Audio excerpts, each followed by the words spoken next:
I don't see why we shouldn't just start, Reese. I can't see a good reason.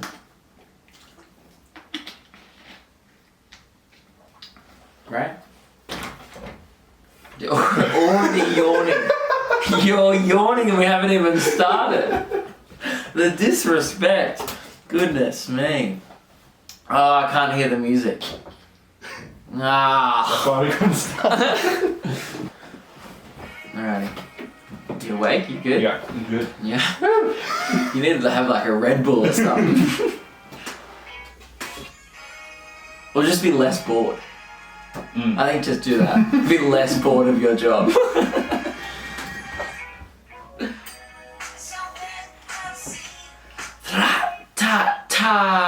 Welcome back to the Luke Kidgell Hour. I'm your host, Luke Kidgell, and we are not recording. Yes, dude. How are we not? I don't know. Oh, I just hit play, not record. Fuck. Take 2. Alright, take 4, 3. Oh god. This is why you set the tone early with your yawn that I fell asleep, forgot to press record. We are recording. Now people can hear the intro music. Welcome back to the Luke Kidgell Hour for the second time. Hope you are well. Let's play groove.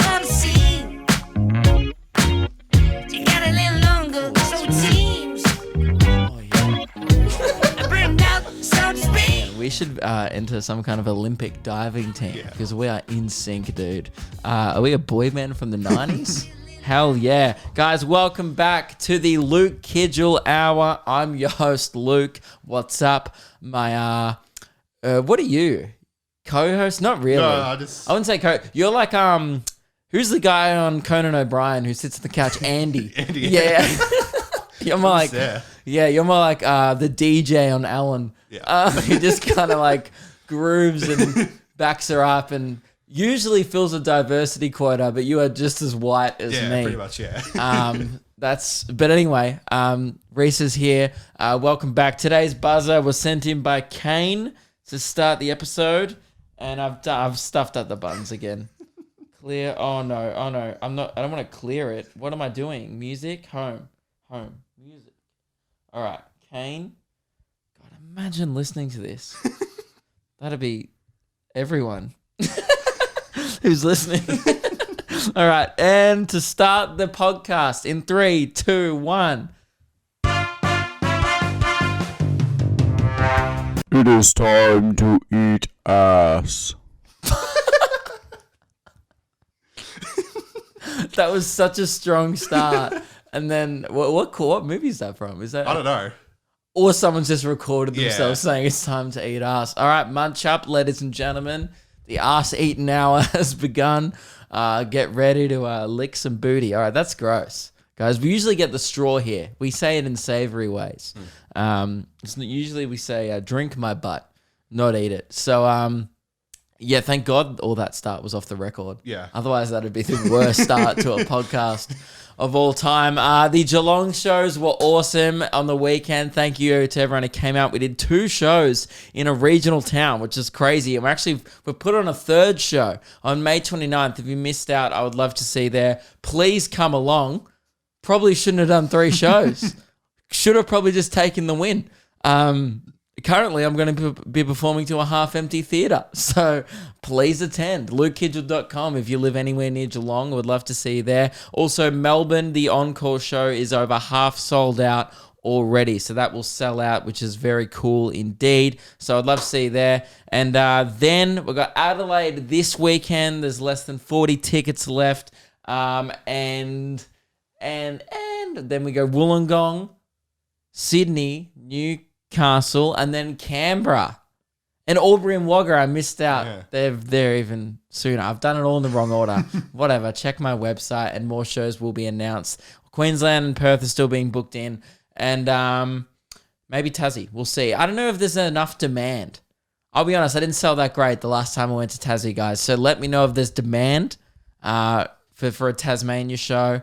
But last time was pretty grim scenes indeed. Someone did buy a sex blow-up doll though, so I guess that was one extra person in the audience. but just made me horny. So that was annoying. Yeah, LukeKidgell.com. Now, the shows were great on the weekend. Yeah. Very good. There was a bit of a controversy afterwards in the meet and greet. I'm not exaggerating here. 15 to 20 people came up to me in the meet and greet to tell me that my fly was undone the entire show. Now, I hate zipper controversies. It's rude on two parts. It's rude that everyone just was staring at my dick and objectifying me the whole show. That's rude. And it's really rude that no one said anything. It's like the equivalent of just having a 20-minute conversation with someone and not telling them that they got something stuck in their teeth. You just go, oh, by the way, doesn't have to be a big deal. Someone could have just been like, Luke, your cock's hanging out. I'd have been like, oh, sorry, this is an all-ages show. That's inappropriate. I'll fix that. And I would have gone, zip. Boom, controversy over. Nah. Everyone waited till after the show and was like, by the way, every time you went and got a drink, it was all I was looking at, which is awesome. That's sick. So that's good. Did you notice? I noticed. So why didn't you say anything? No. I didn't notice until I came out from the back after the show to the meet and greet line, and there was just a bunch. You were talking with a bunch of people, and they're all just looking at your crotch. Yeah, right. Yeah, okay. Yeah, but that's not uncommon, even if my fly's not undone. You know, that's just it's an impressive thing. No one's ever described their cock as an impressive thing. But yeah, that was pretty rough. It was only girls, by the way, who said that. No dudes. I guess dudes didn't have the confidence to be like, your cock was out. I would have appreciated if a girl I've noticed nudging her boyfriend and you need to say something, you need to yell at. So that's the rule, guys. I do have one pair of black pants that the fly comes down on. I don't know what it is. They're a bit fucked. I've got a hair tie holding them together. The button's broken and gravity is a bitch, right? I can't really control it. You know, gravity took its, I guess, you know, did its nasty work on me. And it went and just slowly fell down. It was only half undone. It was fine. But it's because I was wearing some colourful knobby underwear underneath. So it really would have stuck out. I was probably wearing like yellow and pinky undies underneath and then black pants. It would have actually looked like a cock. Like it would have looked like kind of pinky skin tones. Geez, that means I've just outed myself as having a real yellow pink dick. But yeah, so that was annoying. Little more respect next time. So that's the rule on the rest of the tour. If you can see my willy, let me know.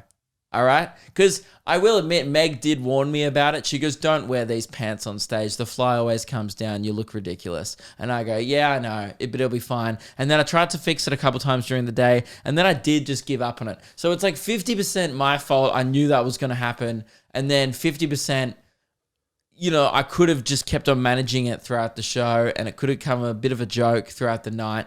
But instead, everyone just waited till the end. And then the DMs afterwards. Some people didn't even have the confidence to tell me in person. Yeah, I got like 20 DMs after the show. Like, hey, great show. Loved it. Also, your fly was undone the whole time.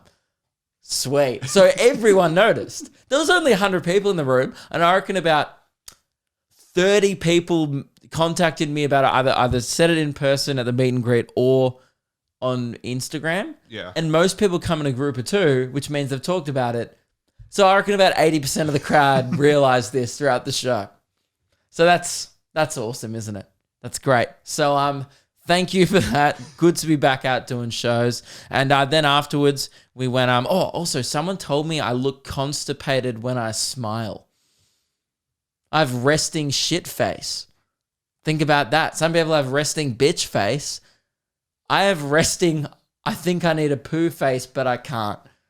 I have resting, I need more sultanas in my diet face, which sucks. Do you think I have? I never. Man, I get messaged about it quite a bit. It's not the first time it's happened. People like when I smile in meet and greet photos, they just go, man, you look like you need a shit. I'm like, well, I don't know what you do when you shit, but I don't usually shit. Just like smile. How do you guys poo? You just poo with your teeth out, do ya? Say cheese.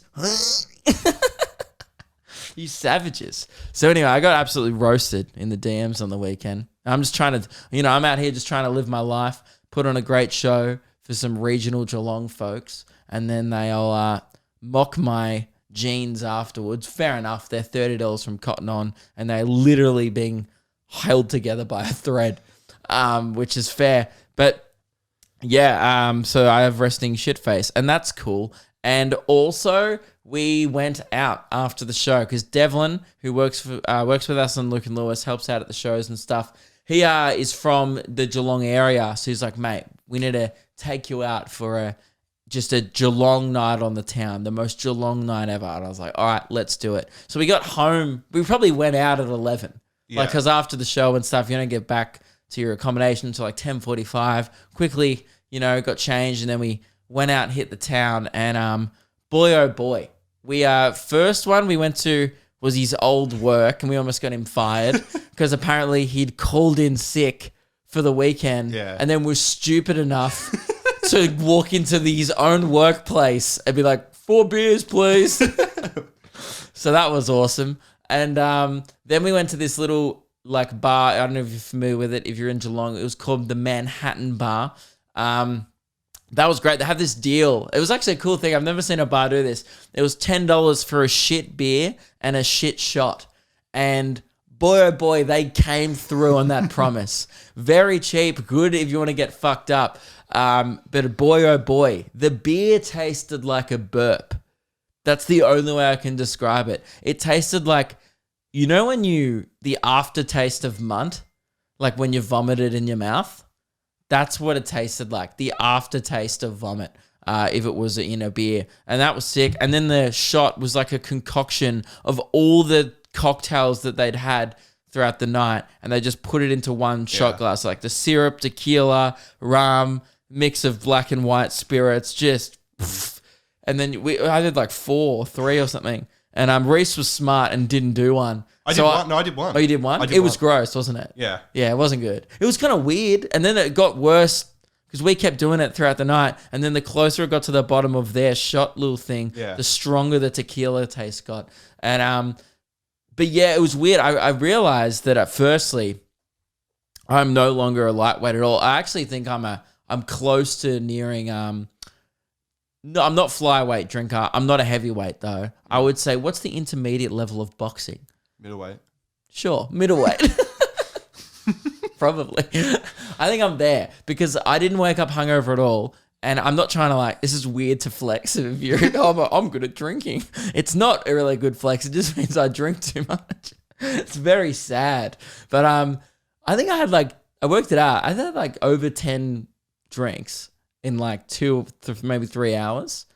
Didn't wake up with a hangover at all. Now, not that that's particularly a lot, I guess, but I mean, usually back in the day, I would have been pretty sore after that. But I guess it's because it's in a short period. Anyway, then we went out to this nightclub, which is called Lammy's. And it's there's 2 nightclubs in Geelong. There's St. James. Oh, there's 3. There's Home House. And I knew it was the Cloud 9 of Melbourne, right? If you don't know Melbourne, whatever your rattiest club is in your city, it was that one. Because I walked past it, and there's one called Home House, and it just had this guy with a snapback on the front, like a picture of DJ. Both of them had a lip ring, and still rocking that kind of fuckboy straightened but gelled side fringe, which is bizarre.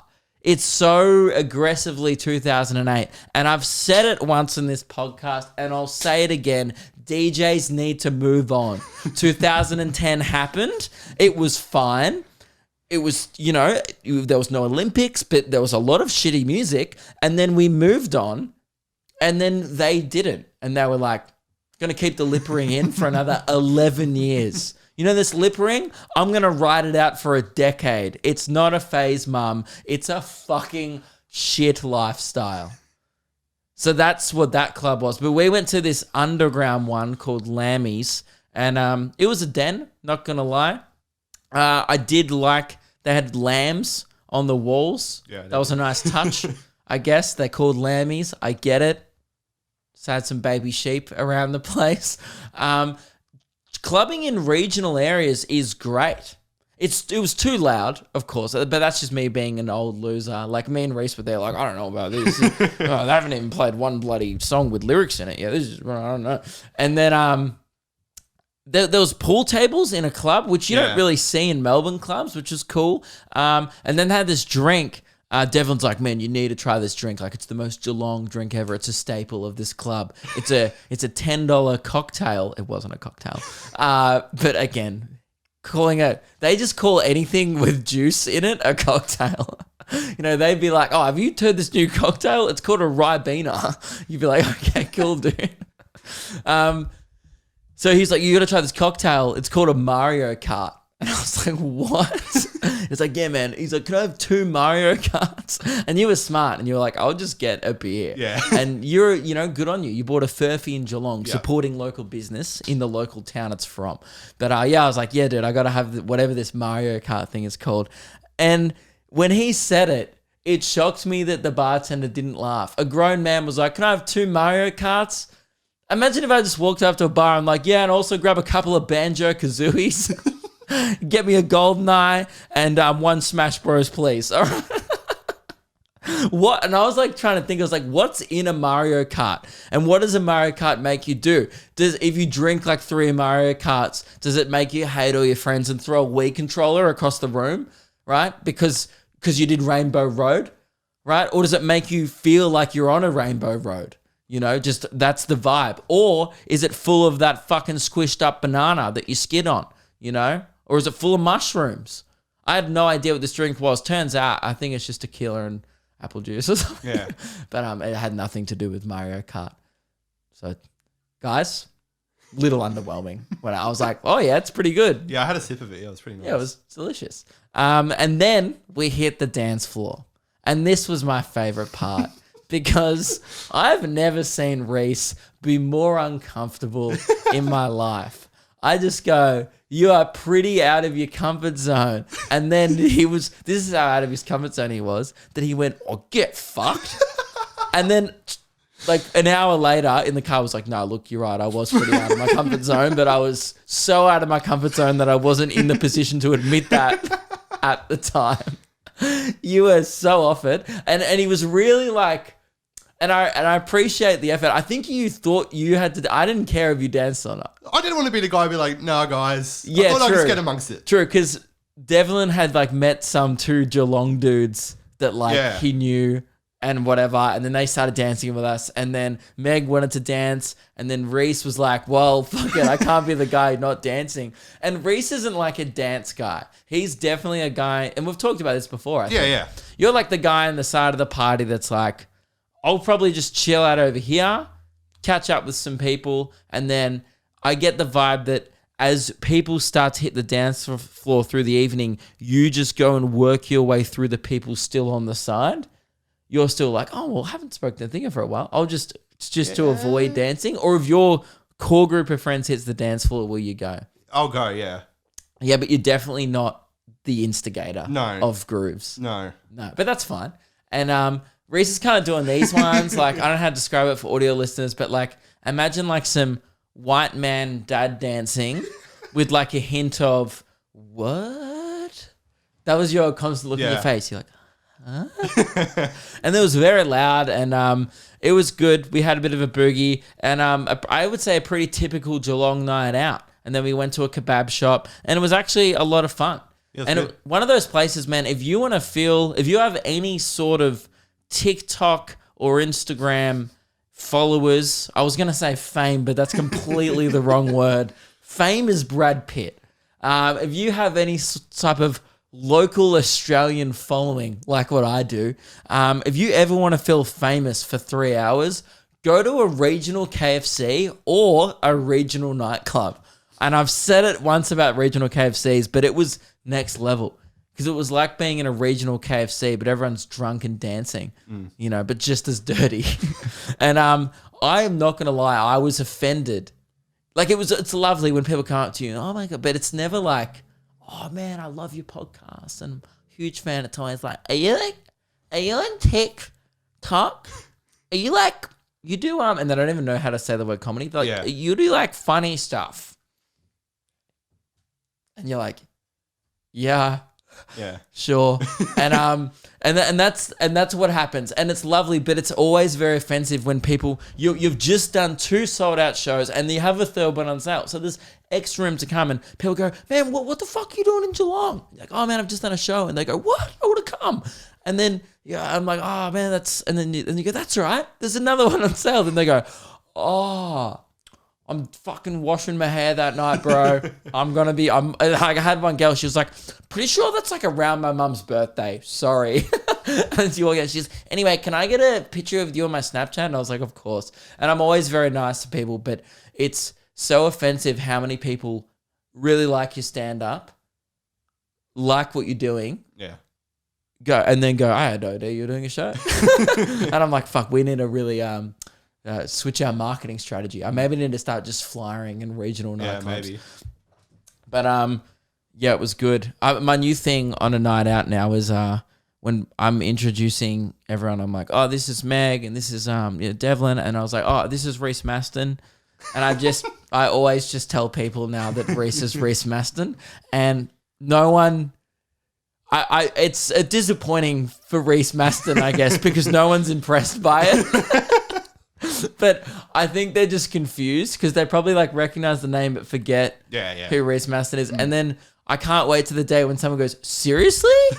What? Like some girl, we're going to be like in a Rockhampton nightclub on tour, and some girl's going to be like, what? Oh my God. And then like, I can't wait till someone gets a photo with you and then wakes up the next morning and goes, who is this guy?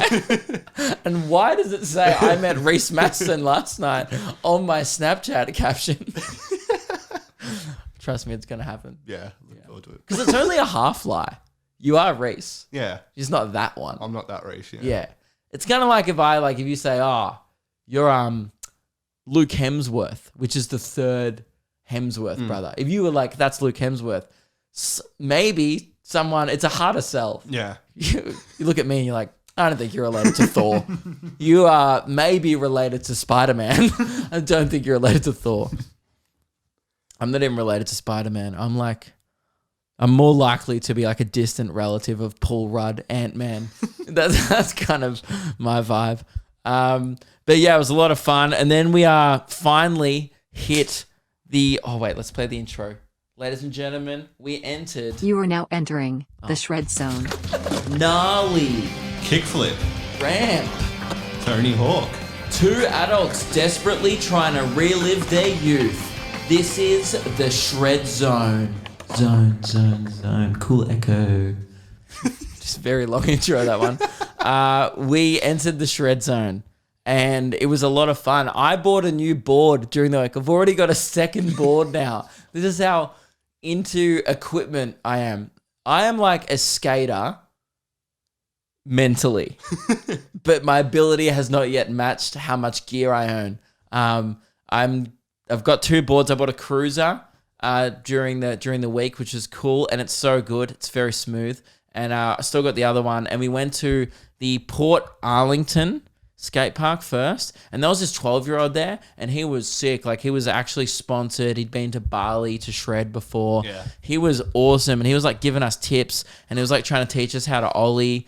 And then he was like, nah, man, it must be your board. It must be your board. And I was like, dude, I don't think it's my equipment. I think it's definitely me. And he goes, nah, trust me, man. My board's easy as to ollie on. And then he gives me his board. And then I watch the kid's face just go, oh, yeah, he's just real shit, huh? I don't think I got my back trucks off the ground. No. Not once. Reese is good. Getting there. Yeah, he's good at... you know what? Reese is a street skater. He can almost do a kickflip. I can land with 1 foot. He can land with 1 foot. He just needs to land with both feet. Yeah. Yeah. But I reckon by the end of the tour, Reese is going to get that kickflip down. If I do an ollie, it's going to be a miracle. And but one thing that Reese lacks is that daredevil spark. I disagree. I strongly disagree with you. There was a ramp at the skate park and Ruben did it and I was like, okay, I can do it. And it was kind of the steepest ramp I'd ever been down. And I was like a bit worried about it. I was like, I'm not wearing a helmet. I don't want to die today. This sucks. And then I just eventually did it. But I pussied out for fucking ages. And then I do it and I go, Reese, dude, you are so much better at skateboarding than me. Like, just more competent on the board, less likely to fracture your skull, everything. And I was like, Reese, dude, you literally just roll. If I can do it, you can definitely do it. And you knew that. And you were still like, nah. I was saving it for St. Leonards. Yeah. And then we got to St. Leonards. I was like, there's nothing to save it for there. St. Leonards, as we've discussed. It was harder. The St. Leonards one? Yeah. No, I'm talking about the ramp. You should have just gone but down I was the ramp. going up the actual vert ramps and coming down. Yeah, I know. But like, so what was the problem? I was just... Yeah, he goes to me. He's like always trying to make excuses. He just didn't want to do it, and then he goes, "Oh man, I was busy. I was like busy doing kickflips." I was like, "No, you were busy telling me like, nah, I'm not gonna do it." But I was going up the actual vert ramps. It's true. He can do the thing where he goes up the ramp and then switches and comes back down. I'm so scared of that. Being on two wheels while I'm on a slope, nah, no way. But I reckon by the end of the tour. But anyway, then we went to the world's grimmest skate park, which we've discussed. And keep sending in your grim skate parks of the globe.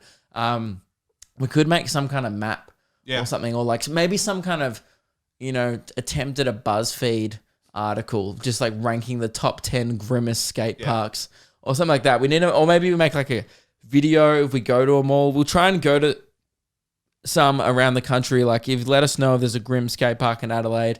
We'll definitely check it out. This St. Leonard's one, there's 2 rails and 1 ramp about 10 centimeters high, and the concrete isn't actually smooth enough to get any speed on. No. And we kicked out some dude who was on rollerblades when we got there. He didn't seem very happy about it. I got out of the car and I was kind of just looking at him from across the road, and he starts looking at me, and I was like, "Well, is he going to stay?" Because there's not much room for a lot of people at this skate park. It's not really a park, really. Skate ramp. Skate ramp. Yeah, they call it a skate ramp. And they're correct. There is one ramp there. And then this guy goes, I thought he was going to bash me, dude. Like, it's very regional Victoria where you're just staring at someone and he goes, "Are we in a staring contest?" And I was like, no. But I was literally just staring at him. So I was like, maybe. Do you want to go? But like, not physically. Like, I will not blink though. And and he was like, "What?" He's like, "Are we staring? Is this a stare off?" And I was like, "Oh no!" And everyone else is in the car, like just like waiting for me to suss out if we're gonna actually go shred on this park or not. And I was like, "Oh, I'm just like, we'll go. You can stay." Because again, I'm like, this guy wants to fight me, but I don't know how he's gonna do it on rollerblades. He's gonna like. When we pulled up, he gave us like the biggest eye roll. Yeah, he was like, "Oh, people have come to my local skate park, dude. Don't be protective over 1 rail or 2 rails and a ramp." And then we shredded there for a bit. The guy left, thank God, because man, it would have been pretty embarrassing. Like if the podcast this week was titled "Luke got bashed by someone on rollerblades." It's like fuck. He really lost that one. So anyway, yeah, it was sick. It ended up being like a real fun weekend. So thanks for coming out to Geelong. Adelaide is this weekend. As I said earlier, there's still tickets to the shows, but we're going to be hanging out there for a couple of days beforehand. So let us know what touristy stuff there is to do in Adelaide. Because honestly, I don't know how much there is. I feel like there's more to do in Geelong. But it was sick. Oh, Reese, I wanted to tell you about this. I was in the city. This was like probably a couple of weeks ago on one of the last nights of the comedy festival. Yep. I saw one of the best things I've ever seen in my life. I saw a man skateboarding in a wheelchair. How? Exactly. So the guy at first I was just like, "Oh, guy in a wheelchair," and then I just hear, and he's just done a kickflip, but like he's sitting, but and now I'm not trying to be a dick, okay? And you're probably thinking like, "Luke, how can a guy in a wheelchair skateboard?" I was thinking the same thing, right? I'm not being a dick. This is the most accurate way to describe what he did. He was using a real skateboard kind of as a tech deck with his feet. Yeah. So instead of, when you did it in your fingers as a kid, you're just like, and you're not really, it's not that hard because it's just that. he was stationary, just with his feet kind of just kick flipping about, doing some pop shovets, Yeah. like switching the board around. And then he would just kind of like, and then because he had a little bit of movement in one of his legs, he was mainly pushing with his wheelchair. So he was like pushing with his wheelchair or with his arms and then had his feet on the skateboard. Yeah. So he was kind of skating like he just wasn't doing the traditional sense of standing. He was, you know, it wasn't horizontally skating. I guess sit down skating. It was one of the coolest things I've ever seen. And this is like in the CBD, like right next to the Forum in Melbourne. Just like I'm walking down like Flinders Street and this guy's just like shredding it up a storm and he's by himself. I was like, this dude must just come out here and shred every day. Yeah. What a sick dog. So, yeah, big. If you guys wanted some shred inspo, all right, anyone been like, oh, I don't know about this. Can we talk about what's up with the 90s and the early 2000s just being back now? Because I feel like everyone's skating again. Yeah. But I feel like maybe that's why I thought of it, because I saw a bunch of. I don't think so. And like everyone, I remember around, I see people skating. They always have like the 90s dress style.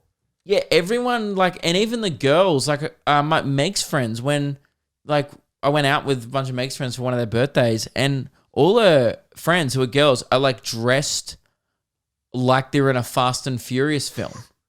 Like, and we've just watched the Fast and Furious films again, and the fashion is hilarious. And I was like, wait, this is how all your friends dress. You know, like that real, like, they've got like flares, and you know, those like crazy thick belts that like Lizzie McGuire used to wear.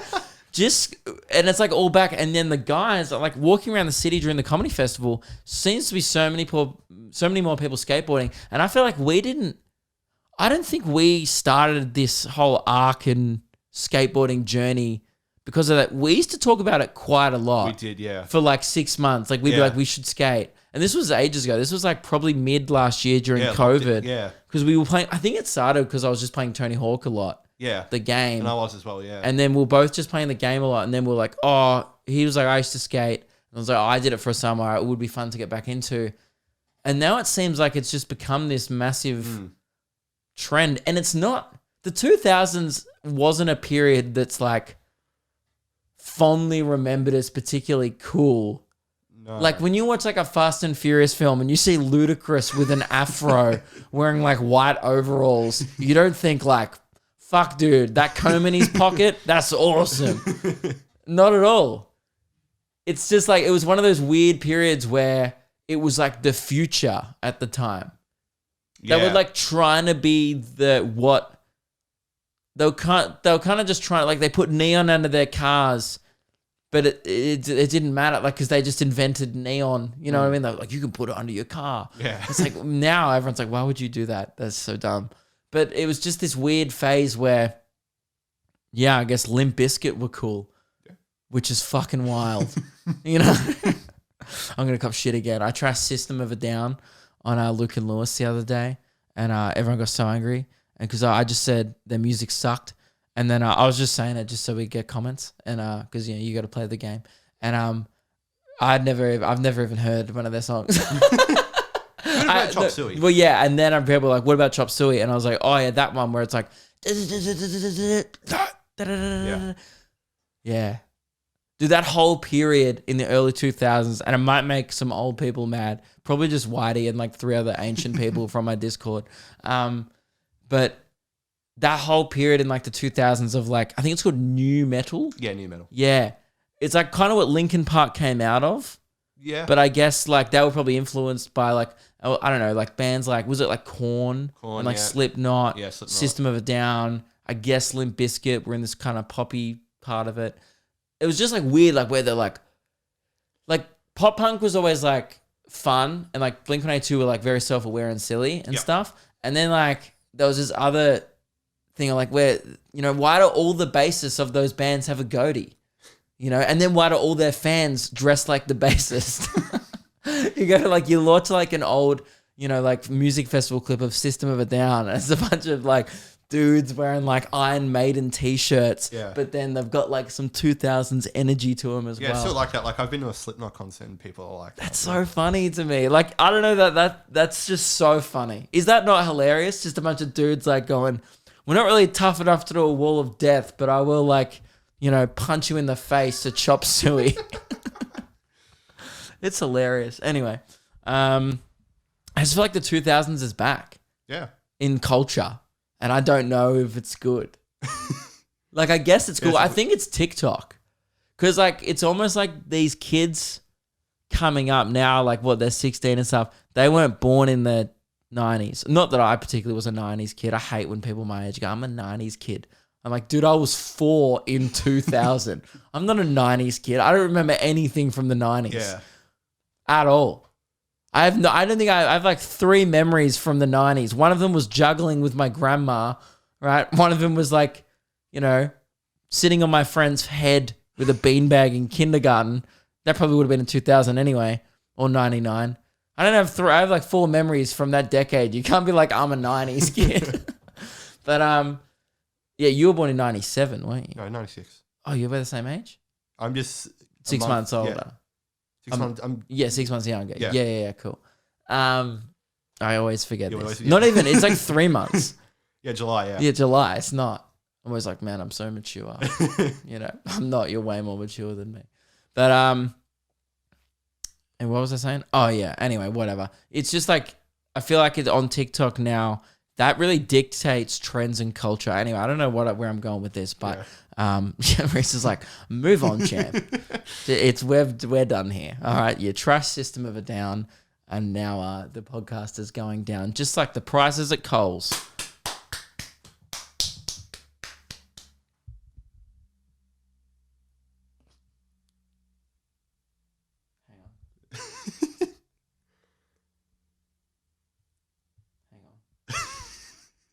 Hang on.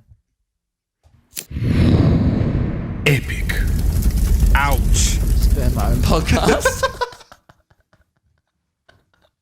By the way, if we don't hit the content quota today, hippo eating a watermelon. I kept saying watermelon eating a hippo. The hippo eating a watermelon is the jackpotted safety net today. But I don't think we'll need it because I've had a busy bloody week. Reese, Yes. haven't told you about this yet. And everyone listening, get this, guys. I got sent a pretty saucy offer into my Instagram DMs during the week. And now I've got a few saucy offers in the past. I've been asked for foot pics before. Couple of just, cheeky fans trying to get a bit of kidge up them. And you can't blame them, can you? But this one came in from an Instagram account called... Oh, I probably shouldn't say that, maybe. Maybe beep that. Okay. And he follows me, and pretty simple, 4 words. But the 4 horniest words I've ever read were DM'd to me.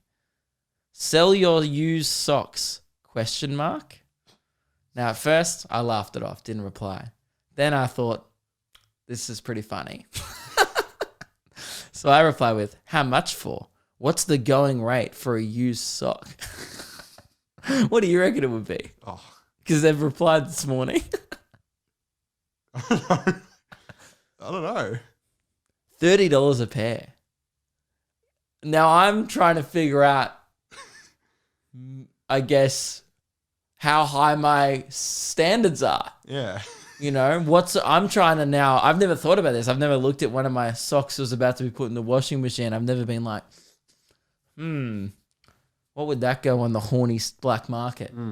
Never thought about it before. But I don't know. Now, pros and cons. Pro of me sending him a $30 pair of my used socks. Pro, pretty funny. And that's the main reason. I'm not going to lie, I can't really think of another good reason. Con, he's probably going to jack it to my used socks. And by the way, you can have a scroll through. We won't put these pictures in, but this account that I was sent by is just a man sniffing socks. This guy's in it. And then he has custom socks that say "Sniff Me" underneath in one of the photos. So, yeah, guys, maybe let me know what you think I should do during the week. Should I give this guy the pleasure of getting a Kidgell used sock? There's one right there. Is he in Adelaide? Oh, no. Maybe I'll wait till after I've been there on the weekend. Oh, yeah, right. They've said where they're from. Yeah, okay. Bit weird. Yeah. Would you sell your socks? No. Why not? Just don't need to. You don't need it. Oh, you cashed up. Right. Yeah. Some of us had a bloody rough year last year with the pandemic, mate. And if I can sell my used socks, make a bit of coin, make a young man happy. Yeah. What's the worst that can happen? But I'm trying to work out, can I charge him double if I go for a run in them? Yeah, how long does he have to wear them for? Yeah. Does he is it the grosser the better? Like, should I really sweat him up? Or should I just put him on for 10 minutes and then put him in a postage bag? I don't really know. Like, if anyone knows anyone with it's not even really a foot fetish, is it? It's like a used sock fetish. And I've been talking a lot about fetishes in my show this year because I have a bit about when the fog bit is actually largely about fetishes, right? Bit of a spoiler. But so I've been hearing about and finding out about a lot of kinks that people are into across the tour, which has been fun, but also very strange every night going, what? People are into that. And it's made me feel very vanilla, As a man that just enjoys boobs and vagina, I feel like a fucking vanilla person when I hear all these things. Everyone's like, what? You don't like being made into a kebab? Yuck. Yeah, we've got that a few times. Yeah, we get very similar ones at my shows. We've got kebab a few times. Bananas? Yeah, I've got bananas. A lot of people like bananas. And that was in the last YouTube clip. But anyway, so let me know what I should do. Or we could do a used sock drive and maybe sell them all as a bundle.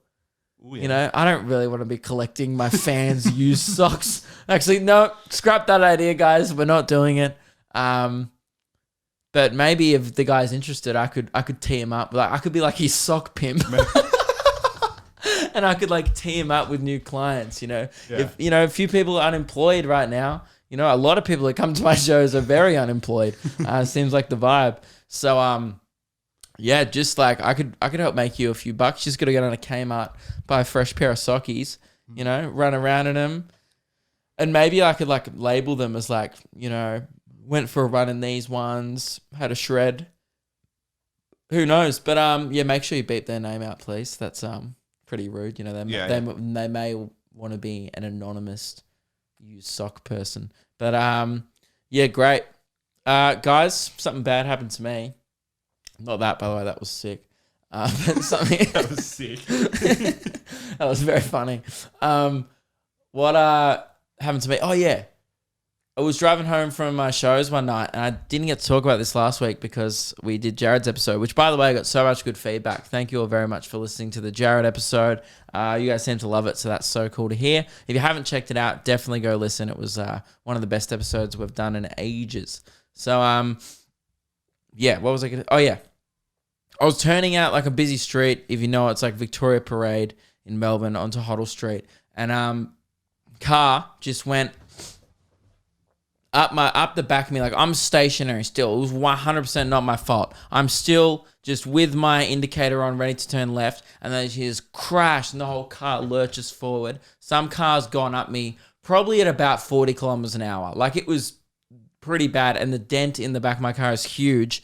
And then I went, oh shit, and I was like, man, you're right. It was one of the ones where we both lurched forward. If we hadn't have been wearing a seatbelt, I would have ended in the fucking steering wheel. And I went to turned out on the road and then went to pull over, and then realized that the car wasn't gonna pull over. They just sped off. So I felt like I was in real life Need for Speed. I then started chasing them down the busy street to get there in a safe way. I was going the speed limit. Didn't channel your inner Vin Diesel? I mean, a little bit, because we just started watching the Fast and Furious franchise because Meg had never seen it. So yeah, but then I reminded how Paul Walker actually died, and then I was like, maybe I should just go 70. And I was kind of just like lane hopping a bit to try and get there. Rego and Meg was like, hang on, like slow down. All right, I get it. And then we think we got the right car's Rego or whatever. And then I just forgot to call the cops anyway because I'm pretty lazy. But how rude is that? They're driving a BMW. They go up a 2004 Subaru Impreza. Okay, you can afford it. It's in a BMW. It would have cost you like whatever your excess is, which is bullshit. So now I just have a fucked car. I mean, it was already getting pretty bad, my car, but now the boot is just completely dented in, and it's definitely going to cost me like probably a couple grand to fix the back of my car. And I'm just not gonna. That's the phase I'm at with this car. I feel like I'm just going to run it into the ground. I think I bought it for like $9,000 like when I was 18. I'm not going to like spend $2,000 to get it fixed. Like what's the point of that? I might as well just put that towards a new car. So guys, that's my story. I wrote down BMW fuck stain was my note. And I was pretty angry. I'm not gonna lie. That's what it says on the whiteboard, and that's how I feel. So what a dog. I mean, we called that one dude that time on the podcast. Yeah. That I didn't. What was that guy? Oh yeah, he crashed into me once, but then he never really paid me anyway. So this person didn't even pull over. Don't be that person. If you go up someone, don't be like, oh, I'm going to save a couple grand. It's so fucking annoying. It's only ever happened once. I did go up the back of someone just when I got my license, and I did cop like $2,000 fixing mine in their car. But you just got to do it, man. It's part of life. I don't want to just screw some like, I was like some single mum with her kids. If I'd have sped off in that scenario, it would have been the dickest move ever. So yeah, guys, if you drive a BMW, you're probably a fuck stain. That was unnecessarily aggressive to a lot of innocent people there. That's what you get. You know, you've been grouped into now with people that don't pull over. So that's dog. I bet you the same dude that doesn't pull over also doesn't pull out. Yeah, fuck him. Or it was a girl, I don't know. Fuck them. You know what? We're not gendering anyone here. Anyone can be a fuck stain. This was embarrassing. Hang on, what time are we up to? You have got okay. 15 minutes. All right, well, we'll have to end it with your stand-up bit. Oh, that's about So, to end it on. Oh, should we not end it with that? No, if you want to. I got one more story. So, as people know, and I've talked about it a little bit on this podcast and on Luke and Lewis, the toilet light in our unit has been broken for about a month now. 1 month of dark poos. It's very miserable.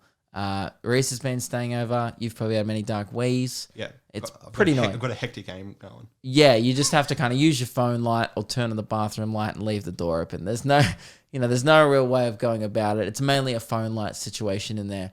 And it's pretty grim, but we eventually contacted the landlord. This was after like probably 3.5 weeks of just not dealing with it at all.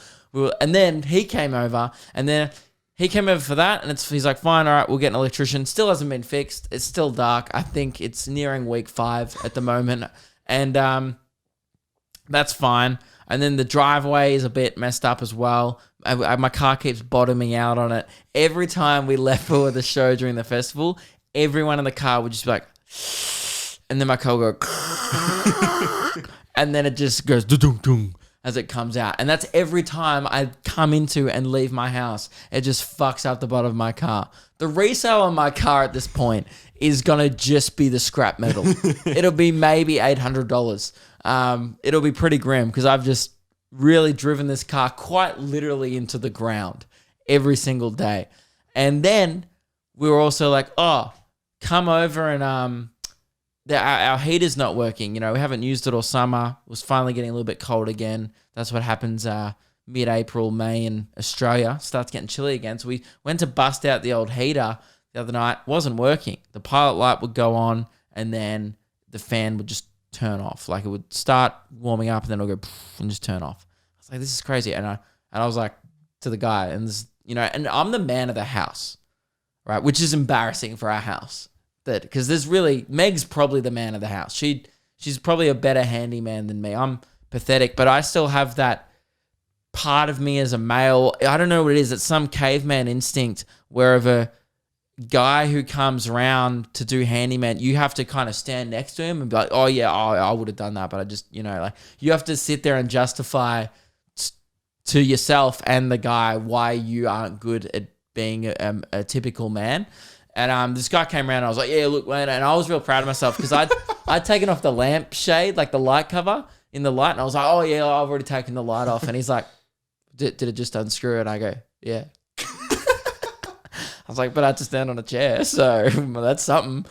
And he's like, okay, great. And then he's like, where is it? And I was like, oh, shit, I've lost it. And then he gets out of the thing and I'm like, yeah, so like my car, the driveway, and I'm doing the manly thing of like, like obviously I can just put a bit of concrete there. And he's like, oh no, you'd actually need the concrete over that side. I was like, oh yeah, no, you're right. I'll let you do it. You're a tradie. He's a tradie and like a proper man's man as well. Like he did the driveway. He probably built the house. I don't know. Yeah. And then gets to the heater and I go, mate, tell you what, I've bloody tried everything.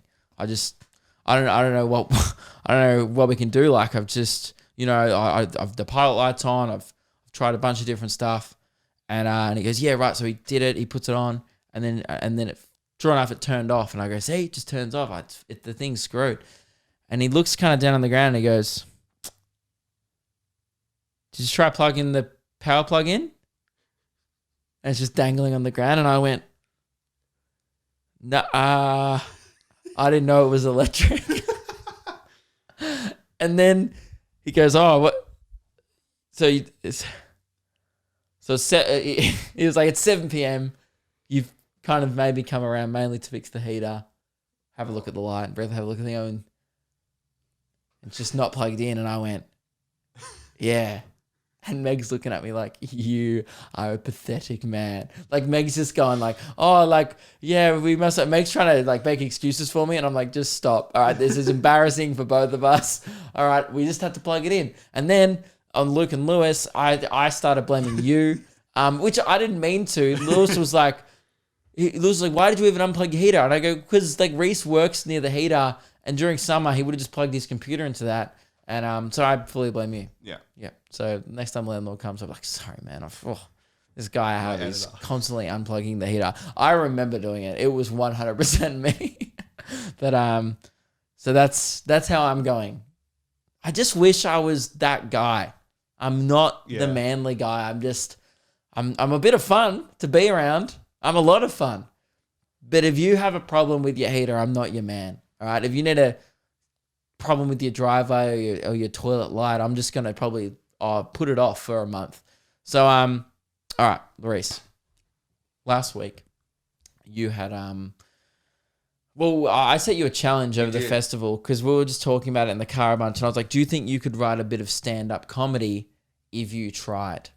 And you were like, oh yeah, no, I reckon I could. And I was like, okay, cool. You don't like have to perform it live, but just like come up with a concept and I guess write out a bit and then just perform the bit as you would on the podcast, and people get to hear Reese's, should we say attempt at stand-up we'll comedy? go attempt, yeah. Attempt, okay. And by the way, you could have done it 2 weeks ago. Yeah, I know. And you went, no, I'm going to work on this for another 2 weeks. We're out in Geelong, and he goes, I haven't worked on it yet. He goes, I probably finished it off this morning. Okay, all right. You didn't really utilize the 2 weeks as much as you could have. But I've got my notes. Oh, you've written it all out? Yeah. Damn, it feels like I've made you go and do homework. That's almost like an essay. All right, so do you want me to like announce you onto stage? No, I can just read it out. No, we're going to do it officially. All right, guys. All right, I'm your MC for this evening. Welcome to the comedy show. Tonight is a pro comedy night. Bunch of great acts on this first act. You guys are going to love him. I've been working with him for ages. He's a great act. He's you may know him from the Luke Kidgell Hour. Ladies and gentlemen, welcome to the stage, Reese Hawker. Woo, thank you. Alrighty. So working for a comedian has its pros and cons. Some of the pros, you have a unique job, you get to make fun content, and you get to travel around. Cons, some people struggle to understand what you do for work, and of course, you can become the butt of a joke. That was a laugh, that's good. But one of the big cons of working for a comedian is that you can never have a LinkedIn profile. True. You know, LinkedIn is important these days. It's like Facebook for the business world. People use it to make connections, find jobs, and share their work and projects. I could never share my work on LinkedIn. Like, imagine me sharing my work on LinkedIn to my business connections. Like, hey, I'll post it. I'll be like, hey guys, here's a podcast clip I just edited. It's about if the Avengers hypothetically had an orgy. Hope you like it. That's good. People on LinkedIn would be like, what the fuck? I came here to see the latest marketing news, not a video on what it would be like if Hulk, Captain America, and Ant-Man fucked. That's good. That's pretty good. That's like a joke. Yeah. Yeah. I'm proud. Well done. Reese Hawker, everybody.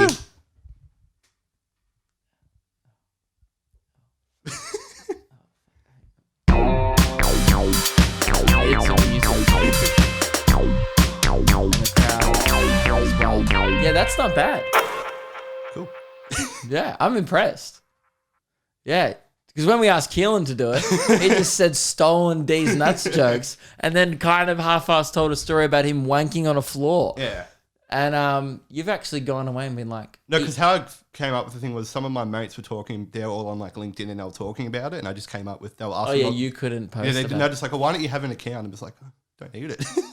Yeah, no, I don't have a LinkedIn account either. Yeah, my brother does it, so he's very in that world of like, oh man, it's all about networking, LinkedIn. And I'm just like, dude, if I had a LinkedIn, yeah, it'd be literally like that. It's like...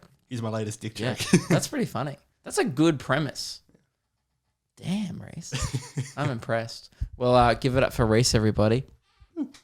I mean, we could do, I don't know who needs to hear this, but 6.5. Yeah, I mean, I think we just... Do you want me to read this chicken email we got? Sure. I mean, I was just gonna throw to the hippo, but No, it's good. It's good. Okay. Alrighty. We have Reese really wants to read this email. So this is from Zach. He says, "G'day Luke, got a chicken story that might add at least 45 seconds of content to the next episode. Great. My missus has always been a bit of a country farm type despite us living in the middle of Sydney, and I recently think she's had a midlife crisis at 26. She's brought 8 chickens for our backyard. Basically, Hang on. Do they live in like the suburbs? Yeah. They got 8 chickens. Yeah, she brought 8 chickens. Oh yeah, just by Porsche. That's fucked up. Basically, our bedroom backs right onto the backyard where the chickens are. And a few weeks ago, we were doing the deed, and right as I was about to bust, I hear some clucking noises. I look out the window, and all the chickens are just the chickens are all just staring. Didn't realize I had an audience. Oh. Don't know how I feel about this now. Don't know whether I want to be the next adult chicken entertainer. You know what they say though, when you're about to nut, you don't want to hear a cluck. Keep That up is the what good they work. say. When you are about to nut, you don't hear a cluck. And this is no pun intended, but he has been literally cock-blocked. That's great. Man, I mean, not for him. No. It's great for everyone else. So, yeah, that's why you don't buy chickens if you live in the suburbs. 8 Yeah. especially. if don't buy chickens, I guess if they're near where you fuck. It should be a rule. Or any animal. Even like I don't want to get graphic, but like we used to kick Meg's dog out. Yeah. You know? If it was around that time and it looks like things were going to progress to Yeah, you of know, course. I didn't want the dog in there, and Meg didn't have a problem with it. Like she was like, "Oh, but he's just asleep." Like, and I was like, I don't care." Yeah. Like it's weird. Yeah, She's like, yeah. he doesn't know what's happening. I'm like, yeah, that's a really assuming that he's like, I don't care if he knows. I don't want. It's distracting. I don't want to hear a woof. You know, when I spoof. So it's the same thing. You know, when you hear a cluck when you're nut, I don't hear a woof when I spoof. Yeah. And it's just, that's what it is. So I would say that's a good rule for anyone. All right. Don't root around your pets. And I know some people do it. I know some people don't care. Like their cat's in the room. Fuck it. I know for a fact. Do you have pets? Yeah, I got a dog. Would you? No. No. Do you get changed in front of it? No, not really, no. Yeah. I guess but I guess it's not that weird, like getting changed in front of it. It's not like really, Yeah. it's not sexual. It's just like, oh, whatever, you know. But it's still weird. I don't know. I'm not about that. I would say this is a good rule for life. Don't. I can't believe I have to say this. Don't get your pets involved during sex. During the clucking and the fucking. Right. He really missed, I don't know, a good opportunity of when I fuck. I don't want to hear a cluck. But that's okay. He went with nut. Yeah. But Zach, thoughts and prayers go out to your brother. No one should have to bust a nut and then make eye contact with the chicken. And Or 8 chickens. yeah, I was gonna say we probably should have played their personal chicken vendetta. Yeah, but is it a vendetta? He hasn't stated if it is. Maybe he liked it. Yeah, maybe. Yeah. Personal chicken erections. Yeah. Oh, you've been a naughty chicken. Great. That is the end of the podcast, guys. Thank you very much for tuning in. These shows are on sale, lukekidgell.com. The tour has been unreal. Selling like crazy, which is, as I think I've sold like already more. I think I said this last week. I think I've sold already more tickets than I did on my entire last tour already for the shows, which is unbelievable. So thank you very much. Not that I particularly care about that, but it's just like so cool to perform the show to way more people, which is very, very cool indeed. So keep telling your friends, and it's been a blast this week, Adelaide. And I guess without further ado, ladies and gentlemen, I've had for the last how long? 2.5. You're bloody welcome. People have been looking forward to this. Yeah. We have been sent so many submissions got heaps. of animals eating food that I'm convinced you guys actually don't want to listen to me anymore. You just want to hear the end of the podcast. Very mixed response after shows. Some people loving the animal ASMR at the end. Yeah. Some people fucking hating it in traffic. But you know what? This is a controversial podcast, and I'm a comedian, and sometimes you got to take risks. Yeah. And this isn't the funniest bit in the world, but it is a bit. So... You know what? I think it's fucking hilarious. Enjoy a hippo eating a watermelon for the next 2 minutes. See ya.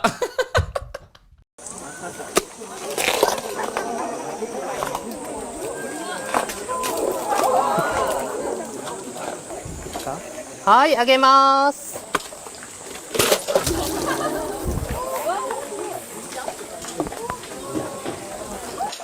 はい、あげます。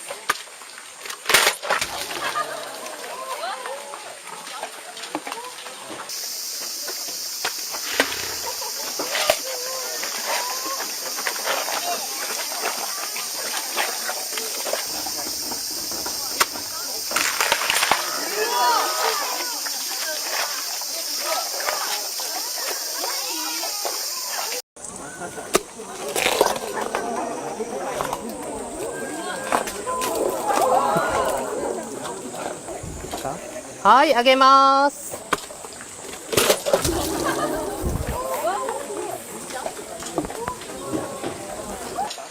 はい、あげます。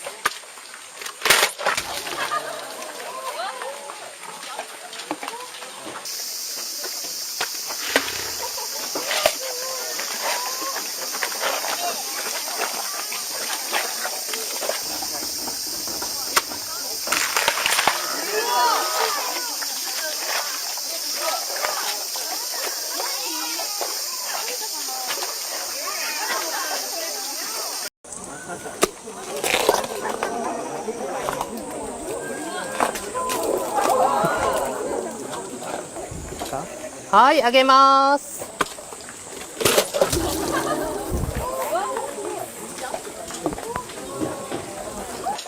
はい、あげます。